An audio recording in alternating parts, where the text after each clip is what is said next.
And the only thing that's holding us back is usually just fear. And then you ask yourself why, because we don't have a God of fear. We have a God of power and of love and self-control. So what are you fearful of? Is it fear of man? And then that just comes into our own insecurities. And it's like, you've got to let that go. Yeah. We can't let the fear of man or fear of failure and all those things be our driving factor. So you just have to let it go. Like, get to the root of it, girl.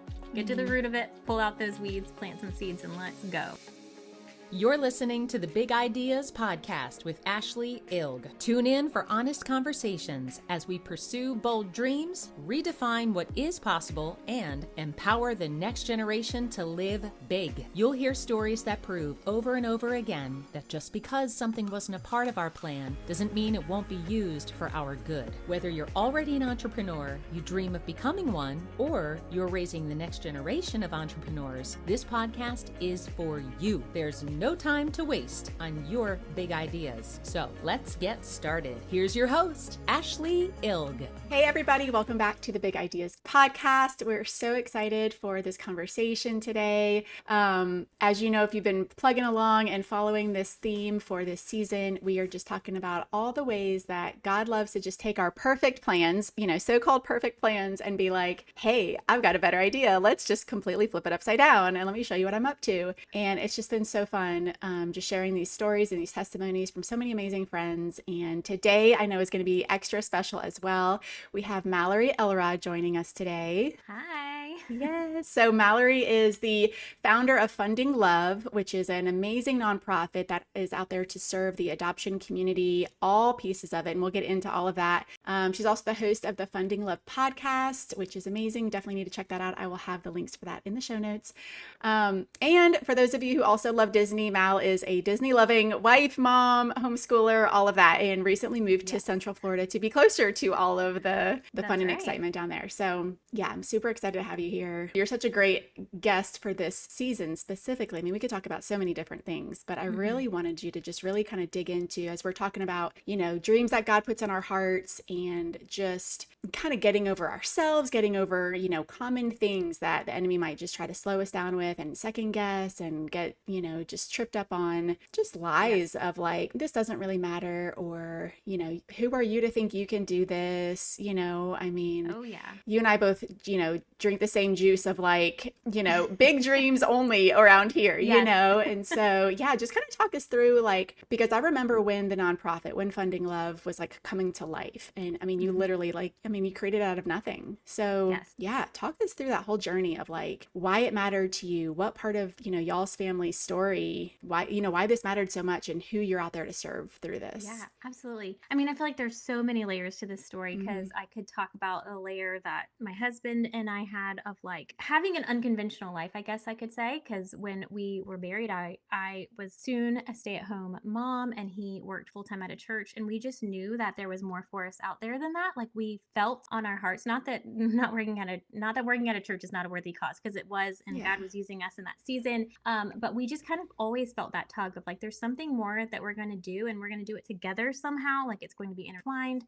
So that's like this whole layer to this story. And then us walking through the adoption process and the Lord really calling us to that, and then realizing it was so much more than just parenting or adding another child to our family. It was about supporting birth moms and really advocating for them. It was about supporting adoptive families post adoption. And so as we walked through our adoption process, we noticed a huge gap in post adoption care. We had so many people that were excited for us on the front end. We were able to fully fund our adoption, which was such a blessing, but it was because people were excited for us. Adoption is viewed in like this really positive light when it comes to adoptees and adoptive families. You're doing this great thing. How can we help? How can we support? How can we give? And then after we brought home our son, it like fell off, and I was left with so many questions. I was left with feelings that I was not prepared for, and just challenges over that first year of having him home, even as an infant.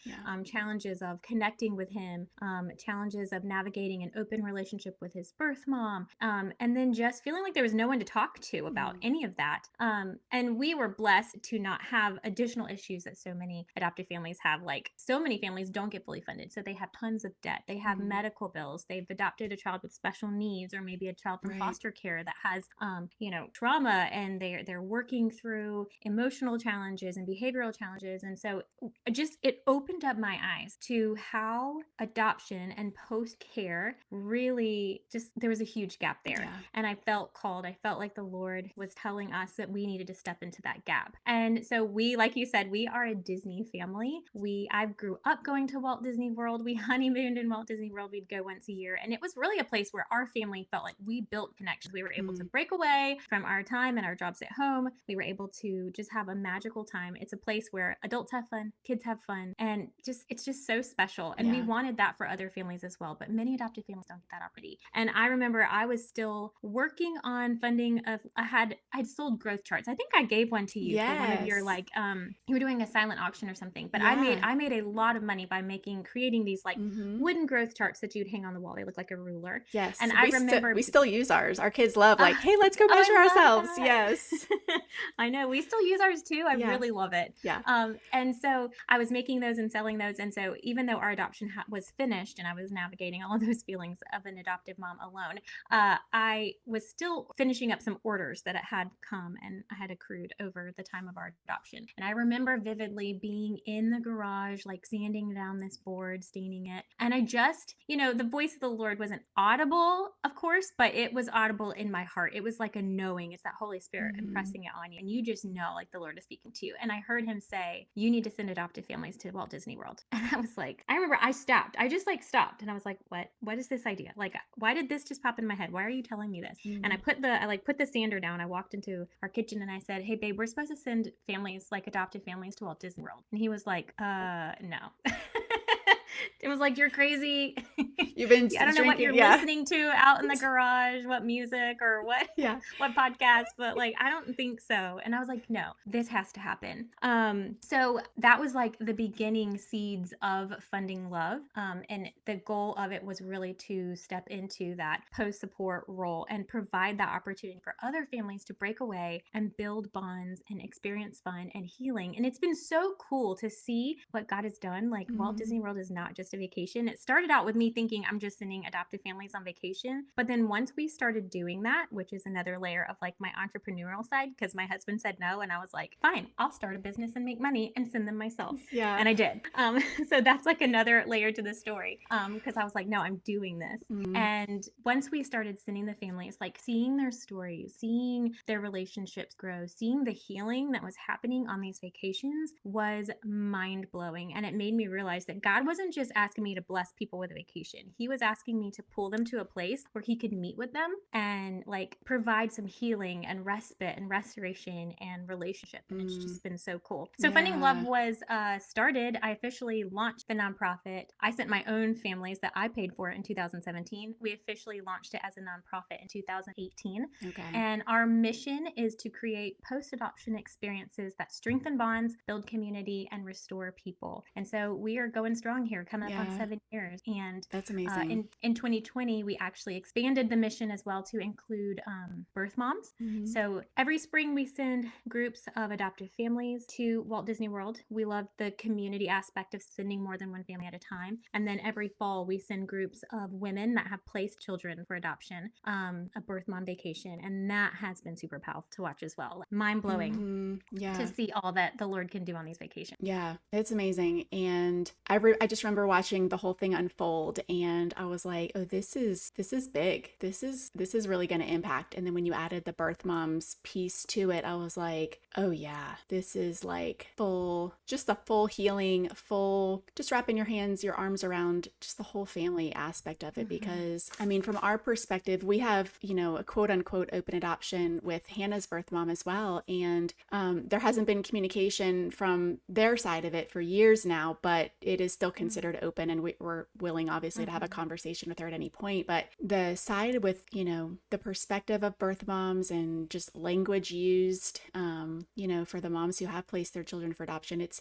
such a different, it's a different tone. It's like a different perspective maybe. And so I think just helping to educate and fill their tanks, because I mean, we say to this day, you know, we can't imagine obviously placing our own child, but at the same time, like, we respect the bravest decision that they had options and they chose to get, you know, put their children first and make such a brave decision. And yeah, I love the service and the heart behind that whole mission. It's amazing. Hey friend, I wanted to take a quick pause to ask if you've taken the quiz yet to find out what type of dreamer are you. It's super important to discover what's working for you, but also some things that may be keeping you from really pursuing your greatest purpose. It takes just 2 minutes to find out if you're the skimboarder, the sunbather, the sandcastle builder, or the surfer babe. So jump over to dreamerquiz.com and be sure to share your results and tag me in it. Now back to the show. Yeah. And so, you know, another thing I love and that I've watched over the years is just your boldness, your transparency, you know, online, in person. You know, you're the same Mal online as you are, you know, in person. And so you've always just inspired me as a woman that's just on mission. You know, like you said, like, okay, well, if my husband doesn't see the vision right now, like, that's okay. He'll come along. But in the meantime, I'm still called to this. I'm still going to go make it happen. And so, you know, like I said, I've watched you, you know, make these decisions and these moves to, you know, see these dreams come to pass. And so I would just love to know what fuels that passion on a daily basis. I mean, obviously we're not going to just sugarcoat that, like, I made this decision in 2018, we started doing this and it's just been roses and we all go to Disney together and it's happily ever after, you know? So, you know, on those days where challenges hit that are just hard, I mean, you have 4 kids, you homeschool them, there's a lot on your plate. Your husband's business is very successful. I know you support him in all of those ways as well. And yeah, I mean, what fuels you? What keeps you going with that just courageous boldness that you do have? Yeah, it's nothing but the Lord, girl. Yeah. Like, I don't know how people that don't know the Lord, like, would sustain so many things. I mean, not saying that I have so many things, but like, there are a lot of things in life that when you walk through, it's like, wow, if I didn't have Jesus, if I didn't know the character of God and who I am in him, it would really be very, very hard. Yeah. And like you said, there are hard days. There are days when there is so much overwhelm. But just anchoring myself in the Lord, like reading his word every day is a non-negotiable for me. And like prayer journaling is a non-negotiable for me. And then also relying on my husband. Like, me and my husband have a very, like, we are really into the family team mindset. Like, he and I are a team. And he is such a great support for me when I'm feeling the overwhelm, or when he's feeling overwhelmed, of like stepping in and being like, hey babe, how can I help today?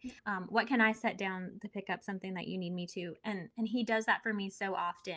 Because it's not easy. But also when it comes to funding love, I have to say running a nonprofit is hard and exhausting. It's like so utterly exhausting for my personality too. I know I seem like an extrovert. I'm actually an introvert that just really loves people. Yeah. And so I love people. I love conversations. I love deep conversations. I like being around people, but they make me tired. So it like wears me down. And having to network and talk to donors and ask for money and constantly feel like you're asking something from people is so not my personality, and it does wear me down. And so for funding love specifically, like, that thing that keeps my passion going and like keeps me on mission is the vacations. Those twice-a-year vacations, showing up and seeing our mission in motion, it is what keeps me up. It like reminds me during this, like, we're planning our gala right now and it's a lot, or, you know, we're doing different fundraisers throughout the year. Those moments, those 2 anchors in our year, remind me in the hard times of like, remember that story that we just had in February from that family. Like, those are the things that keep me going. So kind of like anchoring myself in the Lord, but then also remembering back on the faithfulness of these vacations and remembering those moments is what keeps going. Yeah. And I mean, you have like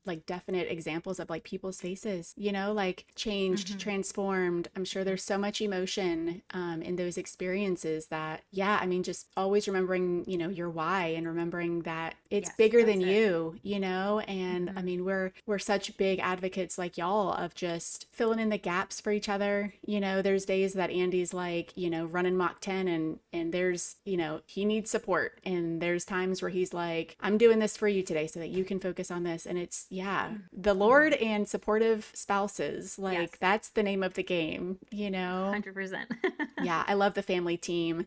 We tell our kids that all the time too, you know, and they're like, if we ask them to do something, they're like, well, that's not my chore, which they don't always do that. But if that comes out, you know, they do, that's not my chore. And I'm like, yeah, but you're part of this family and this is called family teamwork. So don't make me ask you again, you know, and they get all have a role it. to play here. Yeah. Yes, yes. Well, I love that, and I know just, in adoption in general, I mean, again, we have our own personal story with that as well. And every story is so unique. And it's like, yes, it is beautiful, but it's also, it's so broken, I mean, the reason that it's beautiful is because it's so broken, Right. you can't have it. It's like, it's the both and, that everybody, I don't know if it's like a new trend or whatever. I just keep seeing these statements that are like, it's both this and this, and you can't have one without the other. It's been really making me curious lately on just like other experiences or other situations that have that sort of tension of both this and that. And I love the way that like we've talked about birth moms and just bringing more awareness to who they are and the decisions they've made, and focusing on their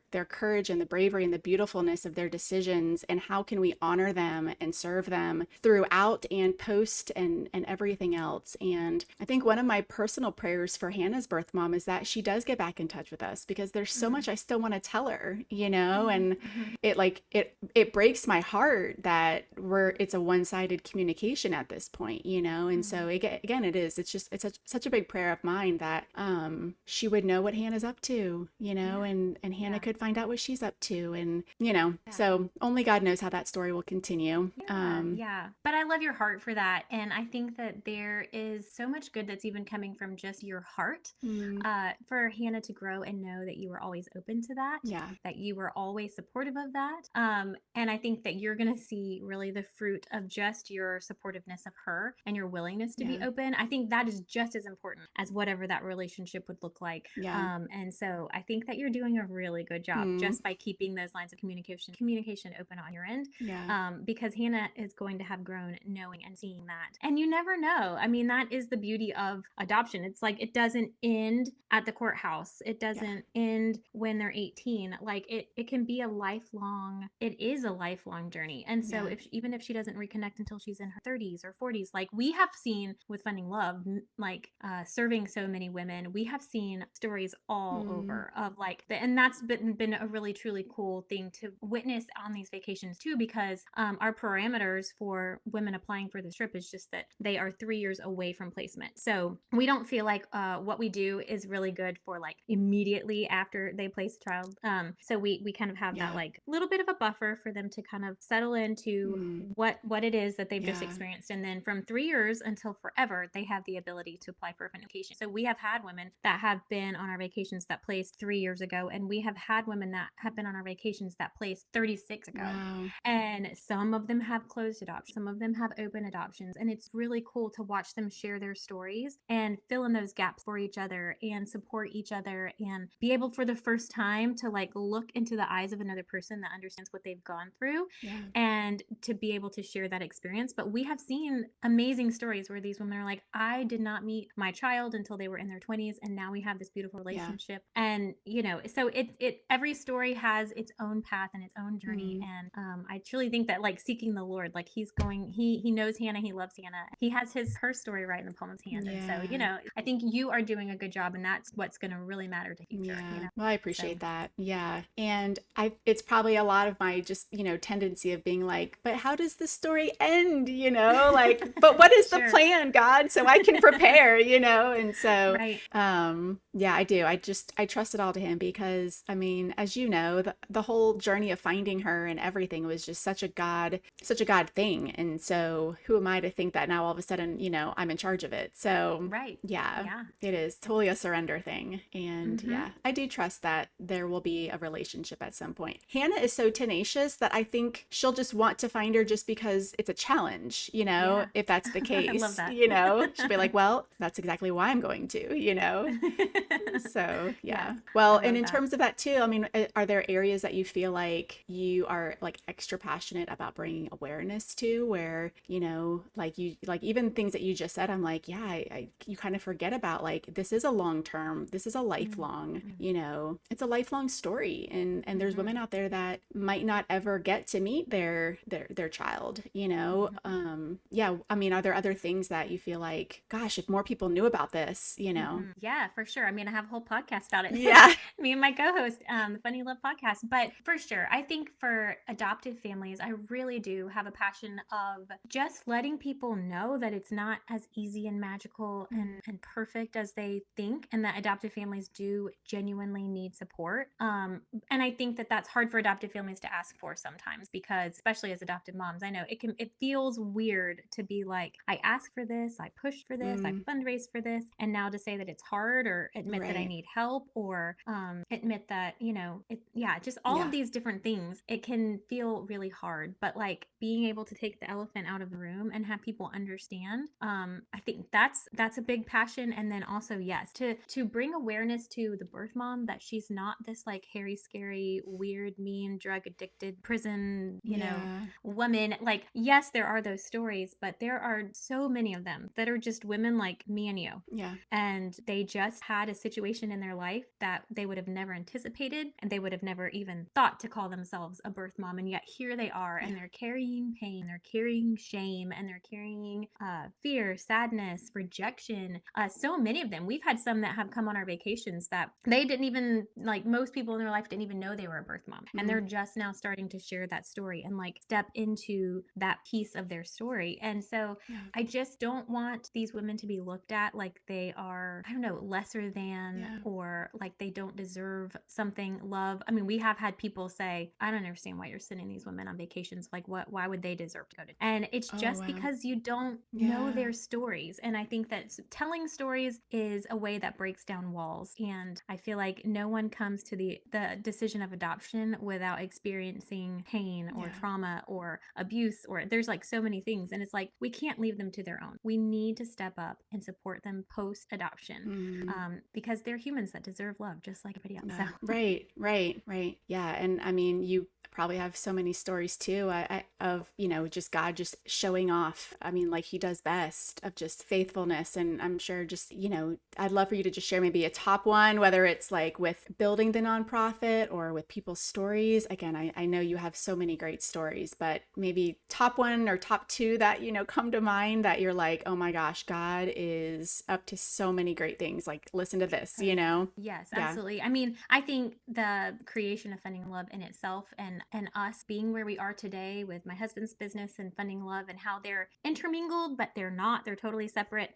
That is such a God story, because I can just tell you, like, I have specific prayer journals that I wrote in like 2016, 2017, where it was just like, I just have this vision of waking up and being home with my children, and Tim being home with our children, and working from home, and we're doing something together that makes a difference. And to watch the Lord piece together that vision in a way that I would have never anticipated, because I mean, there are parts of the story that we never anticipated, like the church job he did not step away from. He was essentially fired, and we were not ready for that. But seeing how the Lord, that was like the motivating factor. It was the wheel turning towards the direction, and him, shooting us off in the direction that he wanted us to go, and watching it all unfold. Of like, we thought we just liked going to Disney, and now it's like this thing that not only my husband is a travel agent that can book Disney, and like that is an income creator in our family, but it's also a place where we send people to experience healing and restoration and bonds with their family. So it's just really cool. It feels almost like surreal the way all the pieces have come together for us to be a family that loves to travel, that supports the adoption community through Walt Disney World, while we just love Walt Disney World. Like, it feels like a life hack. Like, really, do I get to go to Disney World for our job and to help other people and to just have fun with my own family? Like, somehow the Lord like really hacked our life for us, and not only is it really fun, but we feel like we're like doing his work in a lot of ways. So and it is cool, because like you said, a life hack. It's almost like if you could have, when you were, let's say 5 years old, and you're like, the perfect life would be to make an impact here, make an income here, and spend time with my family here. And you're like, and it didn't all happen at once. And so it's like God gets all the glory in that, because you're like, I didn't understand 100%. What this path was. I didn't understand that why we got fired. I didn't understand why this happened or whatever. And it's like, oh, okay. Yeah. Better than I could have imagined. Here we are again. Yeah. Yes, for sure. That's amazing. So, in talking about your family and homeschooling and all of that, you do have a lot of roles. You are responsible for your children's education, and, again, building your company, supporting your husband's, work and company, serving this massive community that is, underserved and over deserving, I mean, it's a big project. How do you, we've talked about, you rely on Jesus and not minimizing that at all. I'm more thinking like in terms of your mindset, like, are you, and this is coming from me, somebody who is overcoming, waiting till it's perfect to do all the things. And excellence versus perfectionism, and so sort of what is your mindset with stewarding all of these things that you've been given and called to, and not waiting till it's perfect? You do everything well, very, very well. But how do you, for those of us who wait to show up until we feel like we're fully prepared, what would you say to encourage those of us who are like, do it with excellence. It's never going to be perfect. Just show up. How would you? Yeah, I mean, I think Nike says it best. I think you just do it. And I think that was a lesson for me too, because I am a perfectionist at heart too. And I'm a people pleaser, which is a really bad combination to be a perfectionist and a people pleaser. But I think that doing a lot of like personal growth, personal development really early in those years. So I kind of touched on it earlier, but when my husband was like, I don't think we're going to send people to Disney. That's not on my priority list of things to pay for. I want to pay for the bills. Yeah. I was at the time, I was a, mom of 4 essentially toddlers. I think our oldest was 5 and our youngest was a newborn, 4 babies. And I was going through my own personal struggles of, self-image and body weight and like all of these things. So I was doing Beachbody because, I had community through an online group with women. I was working on nutrition and workouts. And so that was how I was like, okay, fine. I'm going to just start my own Beachbody team and I'm going to sell Beachbody products until I make enough money to send to family. But little did I know that the Lord was actually like growing my own capacity in that season. I feel like he was teaching me a lot about do it scared, do it anyway. Like, even if you don't feel like it's prepared, like if it's prepared enough, like it's better to just get it out there than to like sit on it, because you're never going to move. And so I really saw a lot of like personal growth and growth in my own beliefs about myself and about growing a business in that time. And then after a couple of years of doing that, and Funny Love really took off. We still use Beachbody products, so I actually still really love the company, but I don't sell it anymore because I don't give all that time to Funding Love. But like watching, the personal growth that happened in there. So really, I have this belief of like, you just have to do it anyways. You have to do it scared. And for me, excellence is integrity. So with Funding Love, it was like, I always wanted to do what I said I was going to do. And is it going to be perfect every time? No, but can I do it with integrity? Do I have the ability to do right now to the capacity that I feel like I am portraying or that people deserve? Or so for me, it was like integrity and determination were what my driving factors were to keep going when the perfectionism became crippling. It was like, but I need to keep going. I need to keep doing this because I'm going to do what I said I was going to. And the follow through of all of that. So, and also like in a very practical, I mean, I in that season too, like got into a very like scheduling. I need to write things down. I need to schedule out my time. Is this a homeschooling hour? Is this a working hour? Do I need to clean the house? Do we need to go somewhere? So, and then writing down your goal too. I think that helps me to keep moving forward and not let the perfectionist get in my mind. You have to write it down. So I have been using for like the past 7 years the Passion Planner, and I am in no way like they don't give me anything for free. I'm not like a rep for them or anything, but I love the way that they make you like chart out 1 year goals, 3-year goal, 5-year goals, lifetime goals, and like really writing things down. I think people love to make lists online and things like that, but I'm like, I think there's so much power in a pen and a paper, and writing it down makes it feel so real. And then getting to cross things off that list is so empowering. I just think that's also, you just got to write it down. You got to write it down, and then you just got to do it. Yes. I'm a huge advocate I actually prefer pencils because I like being able to erase, but yes, checking it off. And I am definitely guilty of putting things on the list after I've accomplished them just to have something else that I can check off. It's funny, even my boys with homeschooling and Hannah, but the boys make their own agendas. And so for each week, so once they finish something, if I'm working with them on it, I'm like, do you want to have the honors of crossing it off your list? And they're like, yes, don't cross it off. I want to check it off. Yes, that's real. And I love what you were saying about, that season where you were building a Beachbody business and you didn't even realize that the habits and the disciplines that you were using to reach those goals are serving you now. And yeah, I can totally relate with that. And I think that's also one of those, secret blessings that God gives you where he's like, nothing is going to get wasted, like you aren't a beach body coach forever, you aren't a, whatever forever, but that season and what you learned and what we walked through, it's still going to be used. And it mattered, and it had a purpose. It had a purpose. Yeah. Yes. And you thought you were only doing one thing, but you were really preparing yourself for this, like you said, increasing your capacity. Yeah.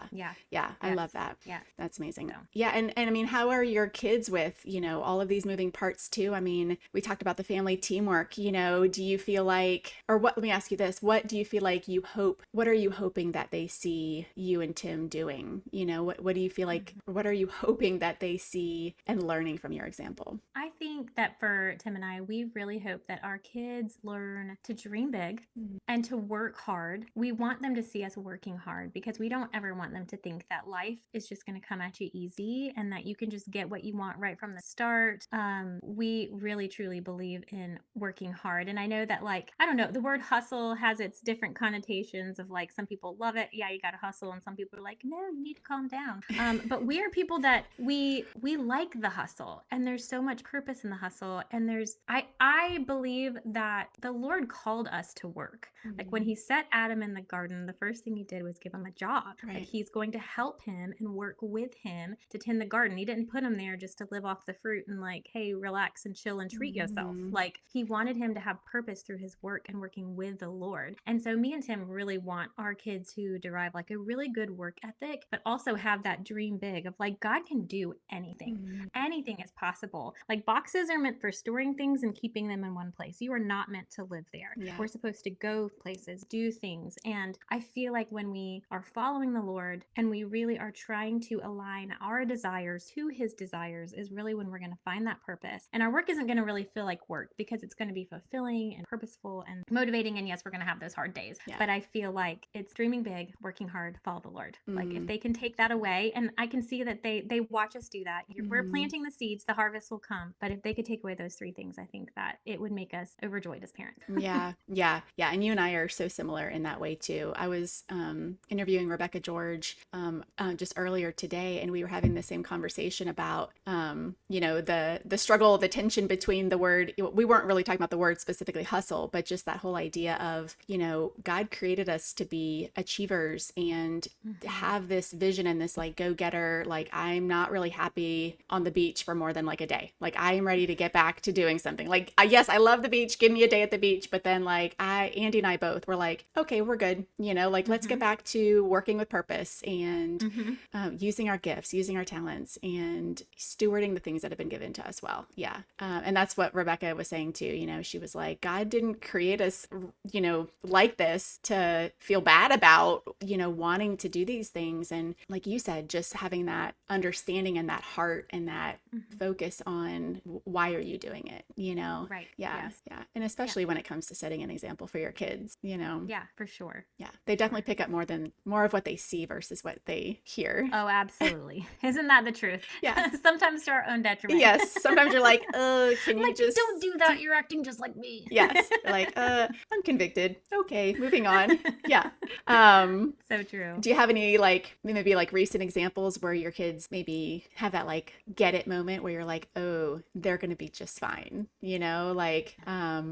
like I know I'll watch, Owen, our podcast producer, and he'll be working on something, and he kind of is like this brilliant but silent creator. And so half the time you're like, I don't really know what he's doing in there, and all of a sudden he'll just come out and be like, so I thought about this new, idea for a business. So when I get old enough to have, when I can drive and all this, he already has his own bank account. He, people can Venmo him and all those things. And it's such a big deal. But he'll have these moments where he's like, it's just that entrepreneur, success mindset where I'm not going to give up. Like this didn't work. So then I was trying this, and I'm like, you've got a millionaire mentality, and not just financially, but just you've got it, Yeah. Do you have examples? I don't know.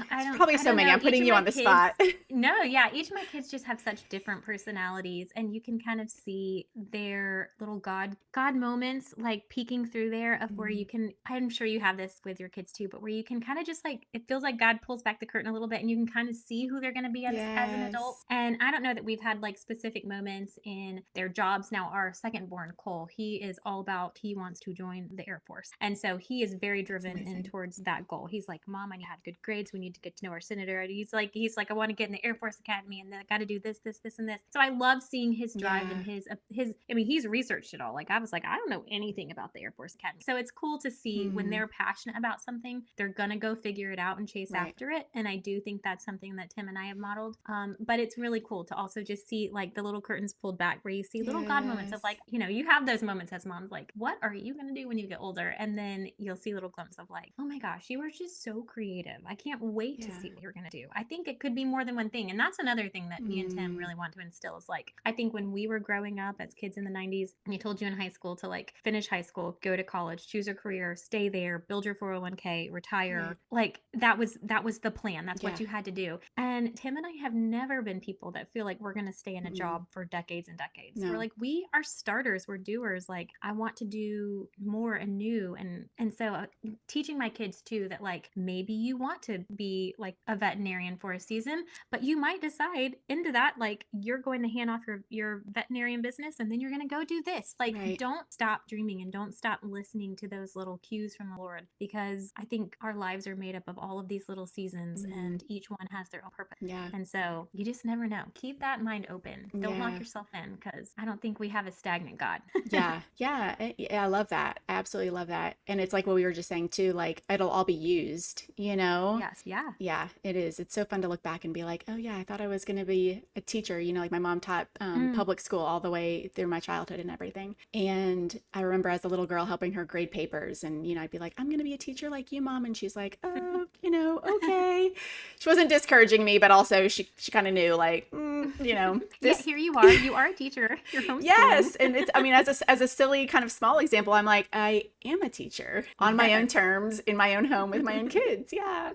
So it is fun. God doesn't waste anything. And those little dreams in our heart in some way, I do. I 100% know they're going to get fulfilled. And I love what you said, like God to like pull back the curtain on your child. And do you even have the moments where it's like their face changes and you almost like can see their face kind of like as an adult? And I'm like, oh, put him back. Yeah. You and I are definitely in that season where they're going from kids to teens to tweens. And I'm just like, oh my goodness, you just wake up some mornings and I'm like, you are an adult, especially with my boys. And I know you have boys too. It's just like your voice. What happened to your voice? Like, why are you speaking to me like that? Yes, I know. I tell them every day, literally every day. I'm like, you grew again. They come downstairs in the morning and I'm like, oh my gosh, you grew again. And of course they're like, yes, I did. Check me out. I'm taller than you. And I'm like, it's happening. It doesn't take much to be taller than me though. Yeah. I'm like, I already knew I'm going to be completely, even Hannah, she's going to outgrow me. So yeah, it's going to happen. Lorelai too. Lorelai's right here at me and she's stealing all my clothes. I'm yes. Like, yes. That's amazing. All right. Well, I mean, we could talk about so many things. I'd love for you to, if you could take, you know, the listeners by the shoulders, you know, and just kind of like strong heart, you know, not hard, but strong advice, you know, just the strong encouragement, somebody who's like, maybe it's adoption, maybe it's starting a nonprofit, maybe it's just like, I've been doing a little bit of this, a little bit of this, a little bit of this, and I know God's calling me to something and I don't know what it is. And I'm so afraid to start. I don't know what it's going to look like, you know, from your perspective, your experience, you know, you're taking them by the shoulders. Like, what would, you know, what do you want to say? What would you tell them? I mean, I would say seek first the kingdom. Like you have to, I feel like the more we lean into God, the more we lean into who he is calling us to be. And I remember very vividly that feeling of like, I know I'm meant for more, but I don't know what it is. Seek the Lord, because he's going to let you know. The world is going to tell you all kinds of things. You can't go to the world because it's going to be the most mixed message you've ever heard. But when you seek the Lord and he plants these little seeds, they provide this like peace. And you just, if you follow the peace, follow the Lord and just do it scared. Like you have to just obey. I think the word obey is often not used enough. I think that we tell our kids, you need to listen. I'm like, no, in our family, we use the word obey. Like, I don't need you to listen to me. I need you to obey. And because I think that there is like a negative connotation to this obedience, the word obedience. But we have to obey the Lord, because I just feel like when we obey the Lord, we do not know what hangs the balance, that obedience, and what fruit can come of that. And so that's a big one. Seek first the kingdom, stay connected to the vine, which is the Lord. That's one of my favorite Bible verses. And obey. Like when you hear it, do it. It also reminds me of, when is it Gideon that's putting the fleece out and keeps re-asking, like, are you sure, Lord, that this is what you want me to do? Make the fleece wet.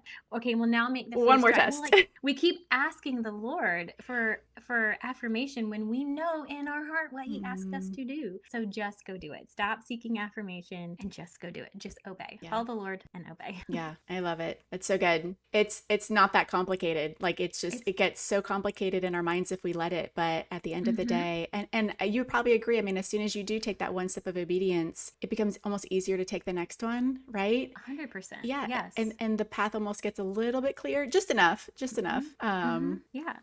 I mean, and the only thing that's holding us back is usually just fear. And then you ask yourself why, because we don't have a God of fear. We have a God of power and of love and self-control. So what are you fearful of? Is it fear of man? And then that just comes into our own insecurities. And it's like, you've got to let that go. Yeah. We can't let the fear of man or fear of failure and all those things be our driving factor. So you just have to let it go. Like, get to the root of it, girl. Get to the root of it, pull out those weeds, plant some seeds, and let's go. Yeah, I love that. So good. Such a good way to just kind of wrap it all up. And gosh, I've just loved this conversation. Like I said, we could keep going and going. Tell everybody where they can find you. I know they're going to want to obviously check out your podcast as well, but any resources you have out there if they want to.